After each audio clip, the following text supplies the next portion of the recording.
So now the nuclear proponents are trying to tell us that the reason nuclear power can't compete financially is because of renewable energy subsidies. What? Are they ignorant? Do they think we are?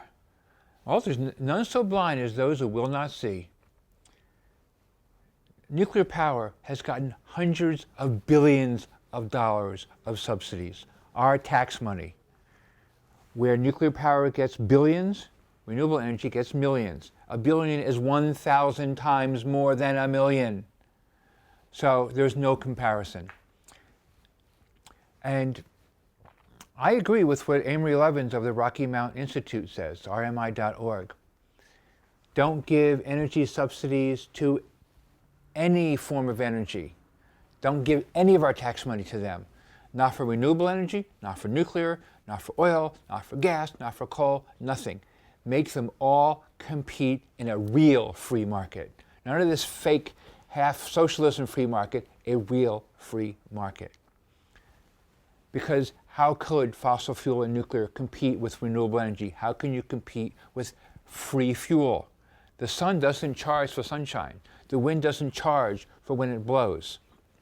Rivers don't charge to go downstream. Now, of course, they can make those poisonous too. They can make anything poisonous.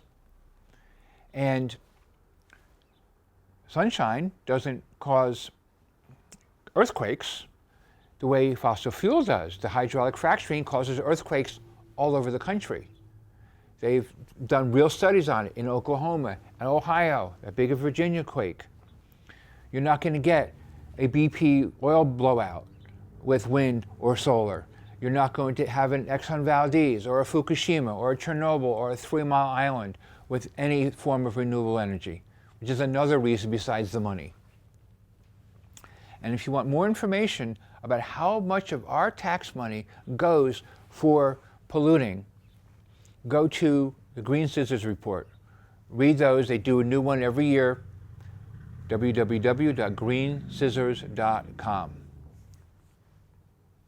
This is Ken Gale for Environment TV's Environmental Weekly News.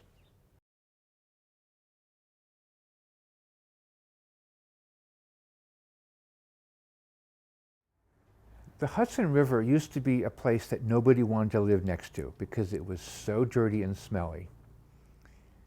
No longer true. Now property values now in the Hudson River are very high. People want to live there. And the biggest reason for that is an environmental group called Friends of Clearwater, started by Pete Seeger, who launched a boat called the Clearwater to get people out on the river, to get people familiar with the river and in love with it and wanting to protect it. And people told him it would never work, and clearly it did because the river is so much cleaner now. That boat was launched, 45 years ago, and the Coast Guard has mandated repairs to the boat to make it seaworthy, and those repairs are going to cost $850,000. Yes, nearly $1 million to make that boat so that the Coast Guard will allow it back on the water.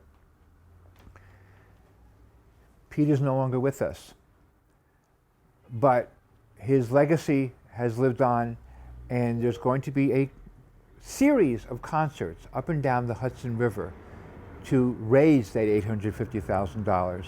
And I want to tell you about one of them. April 29th in New York City at the Ethical Culture Center, which is on the corner of 64th Street and Central Park West. The concert is from 7 p.m. to 9:30 p.m. and already there's quite an all-star lineup. Kim and Reggie Harris, the Chapin Sisters, Judy Gorman, Bethany and Rufus, the Ebony Hillbillies, and Bev Grant. And that's just to start with. So come to the concert, keep the Clearwater afloat, and help this great environmental group. It deserves all of our support. April 29th, that's a Friday, 7 to 9:30. I'm Ken Gale for Environment TV's Environmental Weekly News in New York. A lack of snow in Alaska? A story in the New York Times on Monday, March 7th caught our eye. The title was, "As Alaska Warms, the Iditarod Adapts," written by Kirk Johnson. The Iditarod is a dog sled race that takes place every March in Alaska. It commemorates an event which captured the world's attention in 1925 when a sled team, led by a dog named Balto, raced through blizzards to deliver life-saving serum to Nome, Alaska during a diphtheria outbreak. Since 1973, the competitive race has been run to celebrate that trek, which earned Balto a bronze statue in Central Park. According to Corky Sismesko of NBC News, a lack of snow in Anchorage forced the race organizers to shorten the ceremonial start of the celebrated race from 11 miles to 3 miles. Alaska's winter has been so mild that even that abbreviated route had to be lined with imported snow. "It's a rare occasion that there isn't enough snow in Anchorage," said Tim Sullivan, spokesman for the Alaskan Railroad, which delivered 7 cars full of snow to Anchorage for the event.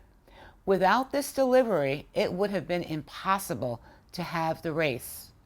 The Washington Post reported that a similar problem along the race's route last year forced organizers to move the post-ceremony starting point, called the Restart, from Willow to Fairbanks for just the second time in the race's 4-decade history. The first was in 2003. So, a lack of snow? Just an aberration? Some winters you get a lot of snow, some winters you don't? Is there any significance here? Winter in Alaska has been undergoing rapid changes. For the first time in 100 years, no place in Alaska saw temperatures fall to minus 50 degrees, according to National Weather Service records. Kirk Johnson reported that this winter lacked what Alaskans refer to as deep cold, which is temperatures in the range of minus 50 degrees or lower. Alaska has not recorded anything colder than minus 30 degrees this year. Of the 6 warmest November to January seasons since 1925, 3 have been in a row, including this one. Anchorage had its 4th warmest February on record at 29.9 degrees, almost 10 degrees above average, with little snow for weeks. Since receiving nearly 14 inches of snow in November, Anchorage has received only 7.9 inches of snow since December 1st. A normal seasonal total through March 1st is around 60 inches. The United States Environmental Protection Agency reports that temperatures are rising in Alaska at a rate twice as fast as the rest of the United States. In the past 60 years, average temperatures have risen by 3 degrees across the state, and warming in the winter has increased by 6 degrees. This change has threatened the breeding and feeding habitats for birds and caribou, and has affected water and food sources for Alaska natives. The major scientific agencies of the United States, including the National Aeronautics and Space Administration, NASA, and the National Oceanic and Atmospheric Administration, NOAA, agree that climate change is occurring and that humans are contributing to it. In 2010, the National Research Council concluded that, quote, "Climate change is occurring, is very likely caused by human activities, and poses significant risks for a broad range of human and natural systems," unquote. While scientists in the United States and abroad may not agree on every aspect of climate change, there is broad consensus that it is happening and is primarily caused by excess greenhouse gases from human activities. Yet, why do we continue to see the so-called both sides of the story of climate change in the media, FAIR, F-A-I-R, the National Media Watch Group, in an article written by Jules Boykoff and Maxwell Boykoff on November 1st, 2004, titled Journalistic Balance as Global Warming Bias, Creating Controversy Where Science Finds Consensus, report, quote, a new study has found that when it comes to U.S. media coverage of global warming, superficial balance, telling both sides of the story, can actually be a form of informational bias. This so-called balanced coverage does not mean accurate coverage. Quote, in terms of the global warming story, balance may allow skeptics, many of them funded by carbon-based industry interests, to be frequently consulted and quoted in news reports on climate change. Thus, pitting what some scientists believe, unquote, against what skeptics contend, unquote, implies a roughly even division within the scientific community, and putting the term global warming in scare quotes serves to subtly cast doubt on the reality of such a phenomena. According to Climate Nexus, quote, the Earth's temperature is now increasing faster than any time in the last 1,000 years. In Alaska and the Arctic, temperatures are rising at twice the global rate, more rapidly than anywhere else in the world, making the region ground zero for climate change. The best estimate is that human activity is responsible for all the observed increase in global temperature since 1985. The effects of the temperature changes are transforming a once frozen seascape into an evolving navigable ocean. These rapid changes occurring in the north have created a new Arctic climate system, unquote. But still, should that really matter to us if we don't live in Alaska? Several articles that I've read refer to Alaska as the canary in the coal mine of climate change, and that the Antarctic is in effect ground zero for climate change. Brenda Eckwurzel, senior climate scientist from the Union of Concerned Scientists, notes, quote, what happens in the Arctic doesn't stay in the Arctic, but in fact leads to cascading consequences for the rest of the world. She discusses the case of historic sea levels and believes melting glaciers and ice caps will continue to cause these levels to increase as warming continues. According to a 2014 Union of Concerned Scientists analysis called, quote, encroaching tides, around a third of the U.S. population lives in coastal counties, and many live less than 1 meter, 3.3 feet, above mean high water. By 2045, which is the time span of home mortgages purchased today, let me say that again. By 2045, the time span of home mortgages purchased today in 2016, many communities can expect a tenfold increase in the frequency of tidal floods. The fate of the Arctic land ice is in large part the fate of coastlines this century.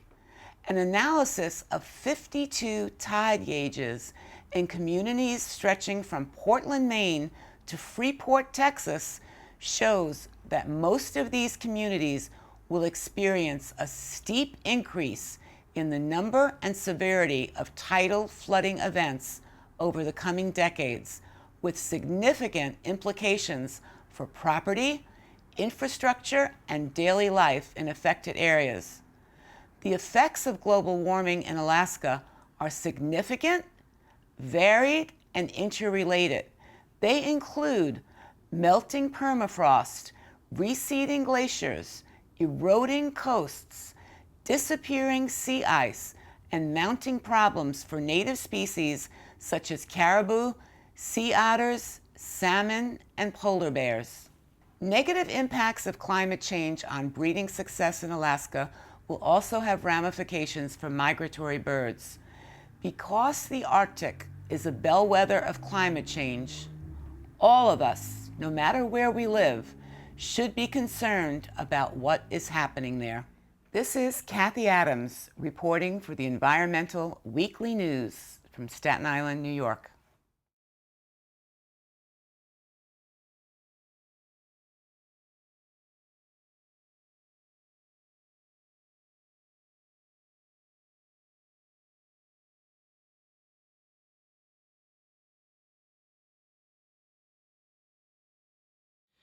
Hi, my name's Marilyn Elie, and I've been working to close Indian Point for a very long time, and I think we're very close.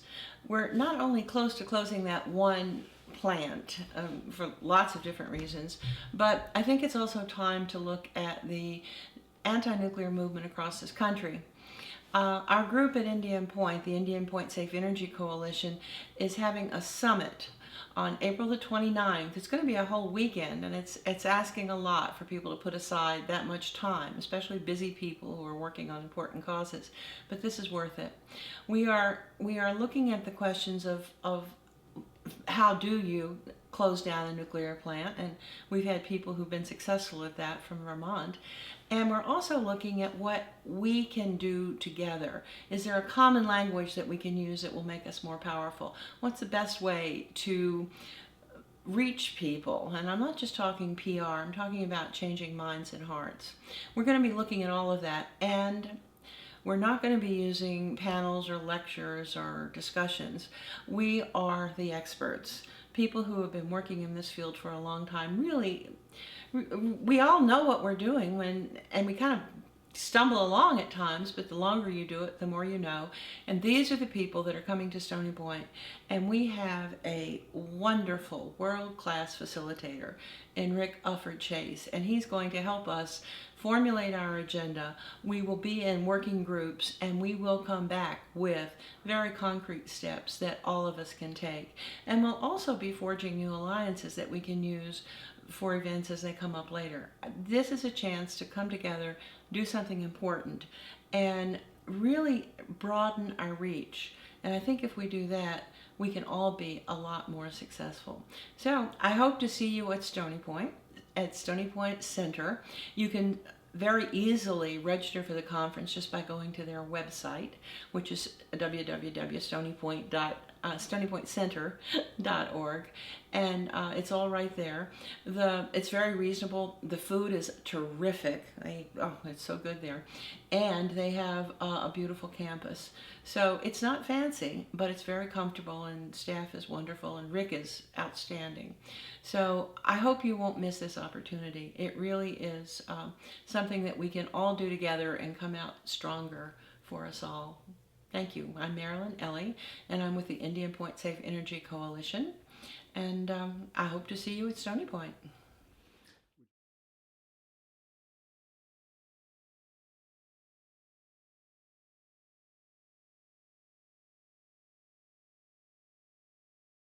Thank you. This is happening in a larger legal context. The Spectra people are in court. Our Indian Point heroes have decided that they are guilty and proud of it. They're proud of what they're doing, and they very well may do it again because they're doing it for the health and safety of us all.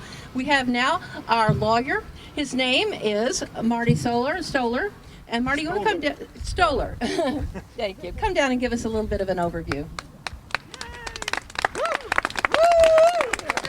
Well, I'm here this afternoon to represent 11 very brave people who took it upon themselves. This is the mic you want to use. Who took it upon themselves to stand up and bring to the public's attention that the license for operating the second reactor at Indian Point had expired.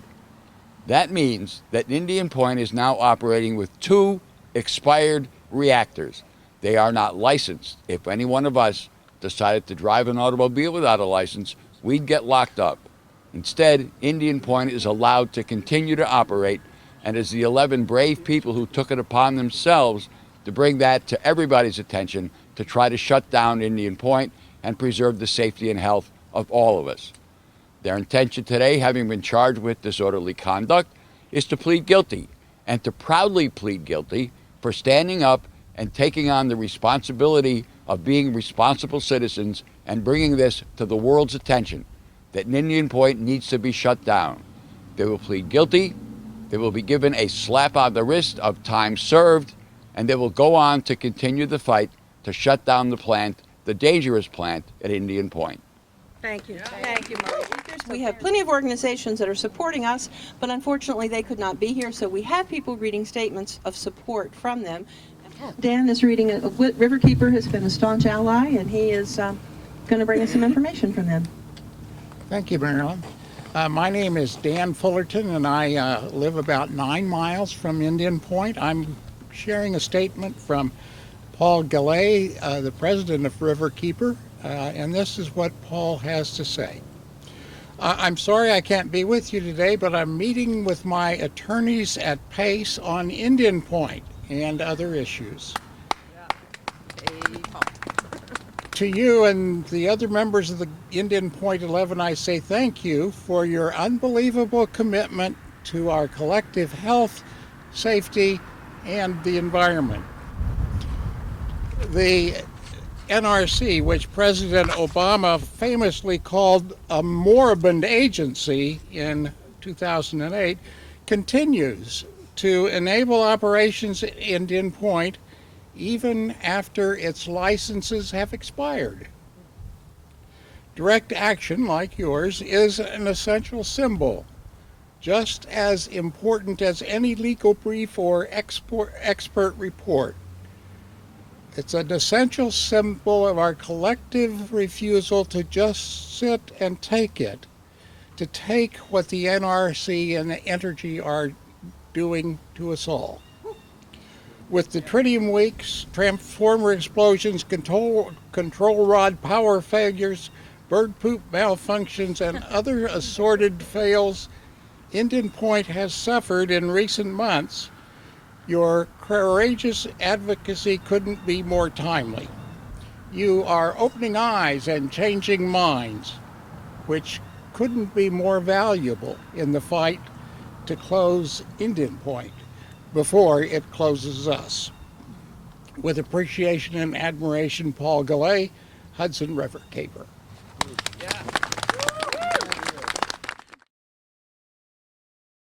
We hope that someday, with your help, that we achieve our goal of creating a worldwide environmental communications network with at least one of our divisions broadcasting, streaming, or whatever the method will then be called to you, thereby giving you the choice of viewing it at your location and at your leisure, 24 hours a day, 7 days a week, 365 days a year, just like the cable and other television stations you are receiving now. Until then, this is the Environment TV Weekly News.